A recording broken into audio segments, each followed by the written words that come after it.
တကယ်ကြီးရတိုးပေးလိုက်တာလား iPhone 17 Pro Max ဝယ်ရင် cashback ပေးမဲ့ promotion ကြီးကိုရတိုးပေးလိုက်ပါပြီ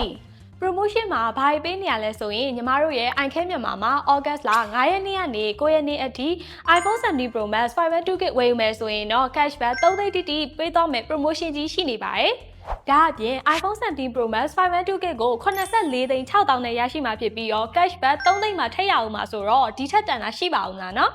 promotion ကလည်း cashback ဆိုတော့ iPhone 17 Pro Max ဝယ်တဲ့အခါမှာဈေးလဲတန်သွားမယ်။နောက်ပြီးတော့ iCare မြန်မာမှာရောင်းချပေးနေတဲ့ iPhone 17 series တွေက Apple Official Running 1 year အပြင် Extended Running 1 year ပါထပ်ပေါင်းမှာဆိုတော့စုစုပေါင်း Running 2 year ရရှိအောင်ပါပါ။အော်ဒါနဲ့ store အရေးအတွက်အကန့်အသတ်နဲ့ရောင်းချပေးသွားမှာဖြစ်လို့မြန်ဝယ်ထားလေပို့ပြီးစိတ်ချရလိမ့်ပဲမို့လို့ iPhone 17 Pro Max ကိုဈေးသက်သက်သာနဲ့ကင်ရဖို့အတွက်အခုပဲ iCare မြန်မာကိုလှမ်းလာခဲ့လိုက်တော့နော်